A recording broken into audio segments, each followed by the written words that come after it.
Hi எல்லாருக்கும் வணக்கம். Last வீடியோவில் என் வீட்டு மாடி தோட்டத்தில் வச்சுருந்த பிங்க் வாட்டர் ஆப்பிள் அவருடைய ஃப்ளவரிங்ஸ் பற்றி போட்டிருந்தேன். இந்த வீடியோவில் அதோடைய அப்டேட்.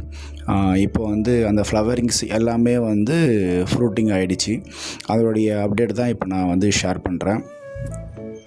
கிட்டத்தட்ட ஃப்ளவர் வச்சதில் பார்த்திங்கன்னா ஒரு 80% எல்லாமே ஃப்ரூட் ஆகிடுச்சு. ஃப்ரூட் ஆரம்பத்தில் ஸ்டேஜில் பார்த்திங்கன்னா லைட் க்ரீன் கலரில் தான் இருந்தது. என்னடா அது பிங்க் வாட்டர் ஆப்பிள்னு சொல்லிட்டு வாங்கியிருந்தேன், எல்லாமே க்ரீனாக இருக்கே அப்படின்னு நினச்சிட்டு இருந்தேன். அப்படியே ஒரு 2 வீக்ஸ்க்கு அப்புறம் பார்த்திங்கன்னா எல்லாமே கலர் மாற ஆரம்பிச்சிடுச்சு. அப்படியே பிங்க் ஆகிடுச்சு, அப்புறம் டார்க் பிங்க் ஆகிடுச்சு. கிட்டத்தட்ட ஃபைனல் ஸ்டேஜ் வரும்போது நல்லா பிங்க்காகவே ஆகிடுச்சு.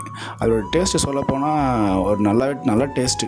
கிட்டத்தட்ட பார்த்திங்கன்னா ஒரு லெமன் சோடா சாப்பிட்டா எப்படி இருக்குமோ அந்த மாதிரி ஒரு டேஸ்ட்டு. எங்கள் வீட்டில் ஃப்ரெண்ட்ஸ் எல்லாமே சாப்பிட்டு பார்த்தாங்க. எல்லாமே பயங்கர சூப்பராக இருக்குன்னு சொல்லிட்டு எல்லாருமே ரொம்ப சந்தோஷப்பட்டாங்க.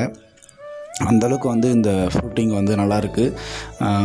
இந்த கிளைமேட்டுக்கு நல்லா வருது. மாடி தோட்டத்தில் இந்த ஒரு 2 இயர்ஸ்லேயே நல்லா வந்திருக்கு. இதுதான் ஃபஸ்ட் டைம் இந்த ஃப்ரூட்டிங்கு. சூப்பராக இருக்குது. நீங்களும் வாங்கி ட்ரை பண்ணலாம். கண்டிப்பாக உங்கள் வீட்டு மாடி தோட்டத்துலேயும் ரெட் வாட்டர் ஆப்பிளோ இல்லை க்ரீன் வாட்டர் ஆப்பிளோ இல்லை பிங்க் வாட்டர் ஆப்பிளோ வாங்கி வைக்கலாம். எல்லாருக்கும் நன்றி. தேங்க்யூ.